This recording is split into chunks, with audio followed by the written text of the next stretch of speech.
इन जानवरों को सर्दियों में ज़्यादा हिफाजत की ज़रूरत होती है या गर्मियों में? गर्मियों में ज़्यादा इनकी ज़रूरत होती है हिफाजत की। अच्छा, आपने शावरिंग वगैरह की हुई और पंखे वगैरह लगाए हुए हैं अपने फार्म में? जी लगाए हुए हैं इनका टेम्परेचर कंट्रोल के लिए। ठीक हो गया। अच्छा, इन जानवरों को कौन कौन सी बीमारियां लग सकती हैं? इन्हें भाई शरकन हो जाती है। ठीक है। ठीक है, उसके बाद सबसे बड़ी बीमारी जो है वो आप कह सकते हैं सफाई की कमज़ोरी, लेकिन हमने अल्हम्दुलिल्लाह सफाई ठीक रखी है। ठीक, ज़बरदस्त। ठीक है, सफाई पे हम कंप्रोमाइज़ नहीं करते, आप देख सकते हैं उधर। हाँ माशाल्लाह, बहुत अच्छा फार्म, मतलब सफाई वगैरह का निज़ाम अच्छा है हाँ आपका। सफाई, उसकी वजह से फिर पैदा हो जाते हैं चीचड़। ठीक है। चीचड़ एक भी किसी गाय को काट दे ना जी, अटैक कर दे, तो एनाप्लाज्मा, ठीक है, थलेरिया की शिकायत हो सकती है। ठीक है, ठीक है। तो उस वजह से थलेरिया हो जाता है। ठीक है। ठीक है, तो यहाँ शरकन हो जाती है। बेसिकली यही मेन बीमारियाँ इनमें। ठीक है। जी, और पाँव की बीमारियाँ भी पैदा हो जाती हैं, पाँव ख़राब हो जाते हैं। ठीक है। ठीक है, टॉक्सिन वगैरह की वजह से। अच्छा, इन जानवरों की आप साल में कितनी दफ़ा वैक्सीनेशन करवाते हैं? हाँ, वैक्सीनेशन हम साल में इनकी 2-3 दफ़ा करवाते हैं। किस किस बीमारी के लिए? मोखर, गोटू, ठीक है, वायरल डिजीज़ के लिए। ठीक है जी। अच्छा, जो आपने शेड बनाया ये तकरीबन आपने जो साइज़ आपने 220 फुट बताया है, जी जी, ये आपने कब बनाया था और इस पर आपकी कितनी लागत आई थी? पहले हम थे अपने गांव में। ठीक है। ठीक है, साथ ही हमारा गांव है 2-3 किलोमीटर पे, चेसर जनूबी। ठीक है। वहाँ हमारा एक प्लाट था, वहाँ हमने छोटे पैमाने पे शेड रखा हुआ था। ठीक है। ठीक है, 10-15 मरले हो जाएगा, 15 मरले तकरीबन आप कह सकते हैं। तो वहाँ गाय भी थोड़ी थी, आस्ता आस्ता इनकी अपनी जो हमारे घर की जो ब्रीड है वो तैयार हो गई। ठीक है। ठीक है, तो फिर हम यहाँ आ गए। ठीक है।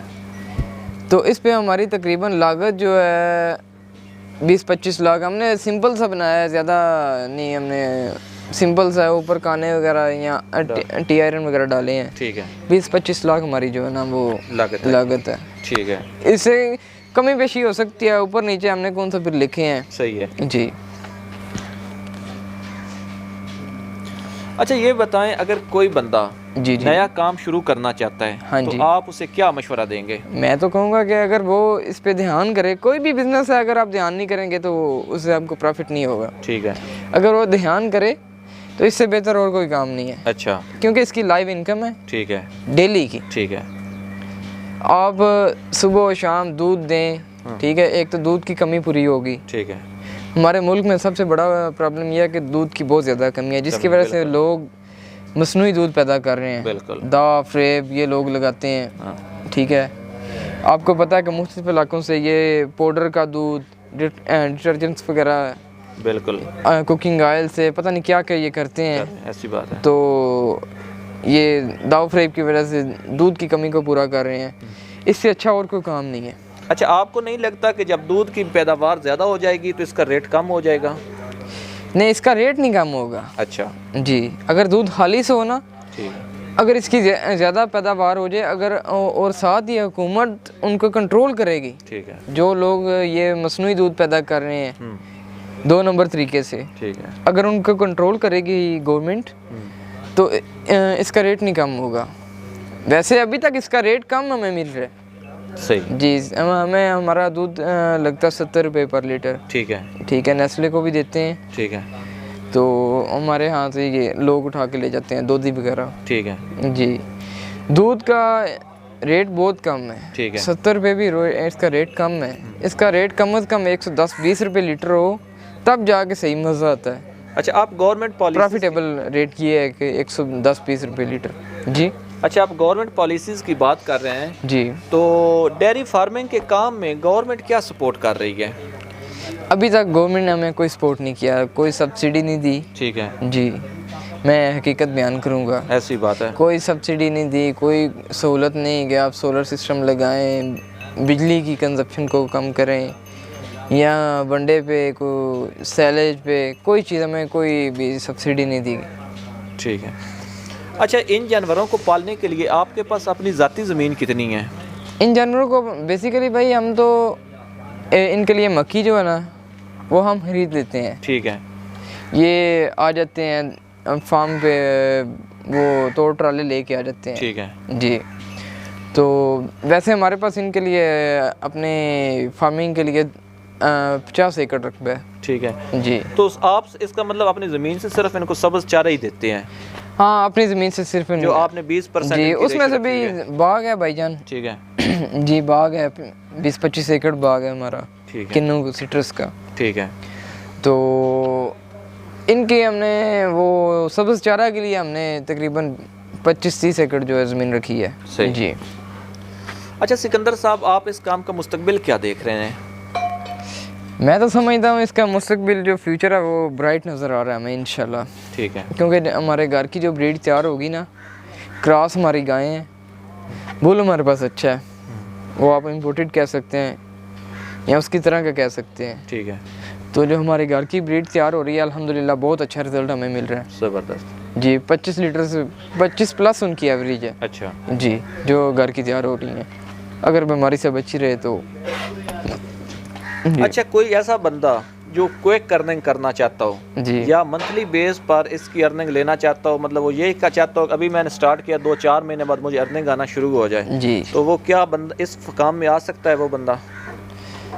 हाँ, ये भी आपका सवाल तो ठीक है, बहुत अच्छा आपने सवाल किया कि बेसिकली क्विक अर्निंग है। क्विक अर्निंग इस तरह ना कि आपने गायें खरीदी हैं, फ़ौरन आप इनका दूध सेल करें, ठीक है। सही इनमें जो बचत है ना, आपके घर की जो ब्रीड तैयार होती है ना, वो बचत है। ठीक है जी, स्लो इन्वेस्टमेंट है। ठीक है। जी। क्या आप इस फार्म की मंथली इनकम कैलकुलेट कर सकते हैं या नहीं हो सकती?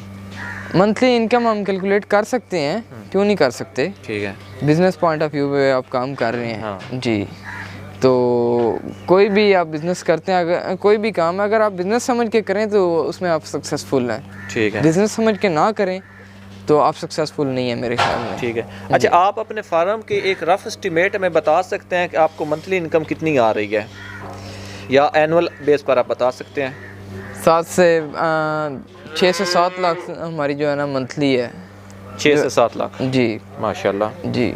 अगर हम अपनी ब्रीड का सारा हिसाब लगाएं तो ठीक है। 6-7 लाख रुपया। सिकंदर साहब, आप ये बताएं, जितना अरसा आपको ये डेयरी फार्मिंग वाला काम करते हो गया है, इस अरसे के दौरान आपने इस काम से क्या फ़ायदा हासिल किया या क्या नुकसान किया? भाईजान, इतना सबसे बड़ा काम यह है कि हमें इसका एक्सपीरियंस हासिल हुआ है। ज़बरदस्त। सबसे बड़ा काम। सही। जैसे आप आए, हम आपको अपनी इंफॉर्मेशन के ज़रिए आपको समझा सकते हैं कि ये इस तरह का काम है। बिल्कुल। ठीक है। मैं तो सबको पैगाम दूंगा कि डेयरी फार्मिंग की तरफ आएँ। ठीक है। ठीक है। ये बहुत अच्छा काम है जी, ठीक। अगर आप ध्यान से करें। ठीक है। तो हमारी पहले कुछ हमारी जो गायें हैं हमें नहीं था पता इतना खास इनके बारे में। ठीक है। हमारी चंद एक गायें वेस्ट हुई हैं। ठीक है। बीमारी लग जाना, हमने इजी लेना, चलें ठीक हो जाएगी, ये वो लोकल डॉक्टरों से, ये जो हमारे यहाँ फिरते हैं उनसे इनका ट्रीटमेंट करवाना। ठीक है जी। तो लॉस हुआ, लेकिन अब अल्हम्दुलिल्लाह हम ठीक हैं, घर की ब्रीड तैयार हुई है। ज़बरदस्त। जी, जिस तरह की ब्रीड हमें चाहिए थी उस तरह की ब्रीड तैयार हो रही है। ठीक है। टेम्परेचर वो इनके अंदर इम्यून सिस्टम इनका स्ट्रांग है। ठीक है। जी, तो टेम्परेचर बर्दाश्त कर जाती हैं। ठीक है। मिल्क एवरेज भी बहुत अच्छी है। सही। तो अल्हम्दुलिल्लाह हम तो ठीक जा रहे हैं। ठीक है जी। अच्छा सिकंदर साहब, आपने अपना कीमती वक्त हमें दिया, आपका बहुत शुक्रिया। जी, और कोई उम्मीद मसला है ये नहीं। इंटरव्यू नाजरीन के लिए भी बहुत फ़ायदा मंद होगा। जी जनाब, ज़रूर, शुक्रिया। इंशाल्लाह। अच्छा दोस्तों, डेयरी फार्मिंग के ऊपर आपने मेरी वीडियो देखी, उम्मीद है ये वीडियो आपको पसंद आई होगी। मज़ीद अच्छी वीडियोज़ के लिए मेरे चैनल को सब्सक्राइब कर लें, और इसके अलावा आप मुझे इंस्टाग्राम पर फॉलो करें, और वहाँ पर आप मुझे बताएँ आप मेरी नेक्स्ट वीडियो किस टॉपिक पर देखना चाहते हैं। आपका बहुत शुक्रिया।